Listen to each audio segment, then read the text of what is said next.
ശ്രീമദ് ഭഗവത്ഗീത ധ്യാനം. നാരായണം നമസ്കൃത്യ നരം ചൈവ നരോത്തമം ദേവീം സരസ്വതീം വ്യാസം തതോ ജയമുദീരയേത്.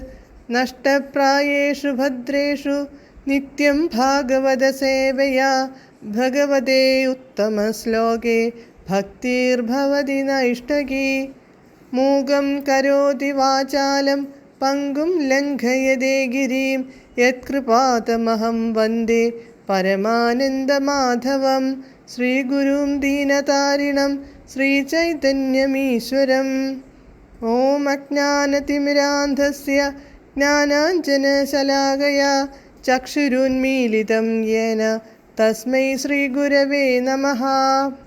നമഃ ഓം വിഷ്ണുപാദായ കൃഷ്ണപ്രേഷ്ഠായ ഭൂതലേ ശ്രീമദേ ഭക്തിവേദാന്ത സ്വാമിന്നിധി നാമിനേ.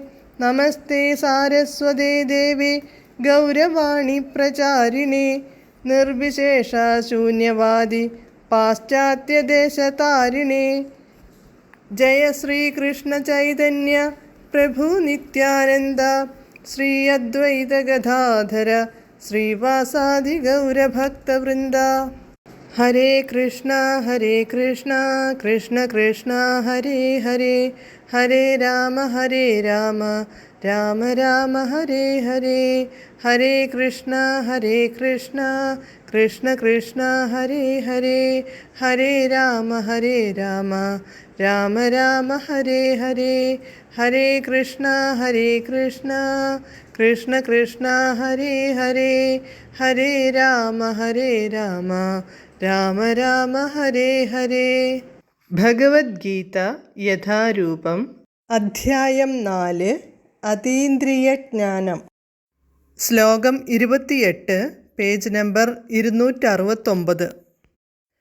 ദ്രവ്യയജ്ഞാസ്തപോയജ്ഞ യോഗയജ്ഞാസ്തഥാ പരേ സ്വാധ്യായജ്ഞാനയജ്ഞാശ്ച യതയ സംസിതവ്രതാഃ. പദാനുപദം. തഥാ അപ്രകാരം, സംസിതവ്രതാഃ യതയഃ ദൃഢവ്രതന്മാരായിരിക്കുന്ന യതികൾ, ദ്രവ്യയജ്ഞാഃ സ്വന്തമായവയെ എല്ലാം ത്യജിക്കുന്നു, തപോയജ്ഞാഃ തപോയജ്ഞങ്ങളിൽ ഏർപ്പെടുന്നു, യോഗയജ്ഞാഃ അഷ്ടാംഗയോഗപ്രകാരമുള്ള ത്യാഗം ചെയ്യുന്നു, അപരേ മറ്റു ചിലർ സ്വാധ്യായ ജ്ഞാനയജ്ഞാഃ വേദപഠനത്തിനും ആധ്യാത്മിക ജ്ഞാന സമ്പാദനത്തിനും വേണ്ടി എല്ലാം ത്യജിക്കുന്നു. വിവർത്തനം. സ്വയം പ്രതിജ്ഞാബദ്ധരായി ചിലർ തങ്ങൾക്കുള്ളതെല്ലാം ത്യജിച്ച് ബോധദീപ്തരാകുന്നു. മറ്റു ചിലർ കഠിനമായ തപശ്ചര്യകളനുഷ്ഠിച്ചും അഷ്ടാംഗയോഗ പരിശീലനത്താലും അതീന്ദ്രിയ ജ്ഞാന പുരോഗതിക്കായുള്ള വേദാധ്യയനത്താലും ഈ അവസ്ഥ കൈവരിക്കുന്നു. ഭാവാർത്ഥം. ഈ യജ്ഞങ്ങൾ പലവിധത്തിലാണ്. വിവിധ ദാനകർമ്മങ്ങൾക്കായി കൈവശമുള്ളതെല്ലാം വിനിയോഗിക്കുന്നവരുണ്ട്. ഭാരതത്തിൽ ധനികരായ വ്യവസായികളും രാജാക്കന്മാരും ധർമ്മശാല, അന്നക്ഷേത്രം, അതിഥിശാല, അനാഥാലയം, വിദ്യാപീഠം മുതലായ ധർമ്മസ്ഥാപനങ്ങൾ നടത്തിപ്പോരുന്നു. ആശുപത്രികളും വൃദ്ധമന്ദിരങ്ങളും ദരിദ്രർക്ക് സൗജന്യമായി ചികിത്സ, വിദ്യാഭ്യാസം, ആഹാരം തുടങ്ങിയവ നൽകുന്നതിനുള്ള ഇത്തരത്തിലുള്ള ധർമ്മസ്ഥാപനങ്ങളും മറ്റു രാജ്യങ്ങളിലുമുണ്ട്. ഈ പ്രവർത്തനങ്ങളെയെല്ലാം ദ്രവ്യമയ യജ്ഞമെന്നു പറയുന്നു. ചിലർ ജീവിതോത്കർഷത്തിനോ പ്രപഞ്ചത്തിൽ തന്നെയുള്ള ഉപരിലോകങ്ങൾ നേടാനോ ചന്ദ്രായണം, ചാതുർമാസ്യം തുടങ്ങിയ വ്രതങ്ങൾ സ്വമേധയാ കൈക്കൊള്ളുന്നു. ഈ പ്രക്രിയകൾക്ക് ചില കർക്കശ നിബന്ധനകളനുസരിച്ച് ജീവിക്കാമെന്ന് ശപഥം ചെയ്യേണ്ടതുണ്ട്.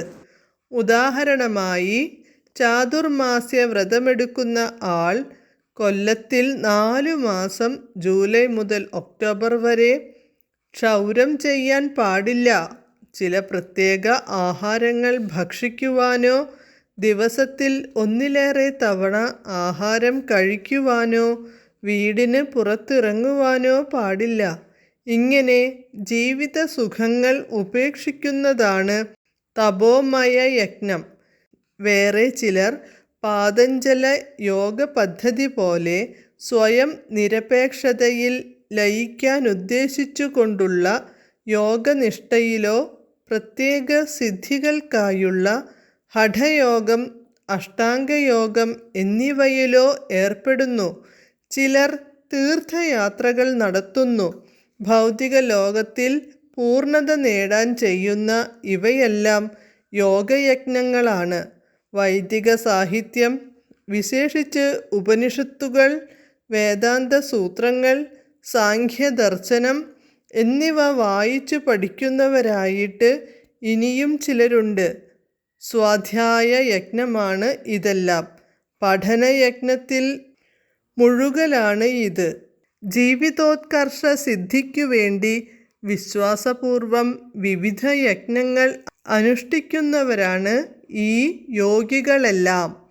നേരിട്ടുള്ള ഭഗവത് സേവനമായതുകൊണ്ട് ഇവയിൽ നിന്നെല്ലാം വ്യത്യസ്തമാണ് കൃഷ്ണാവബോധം.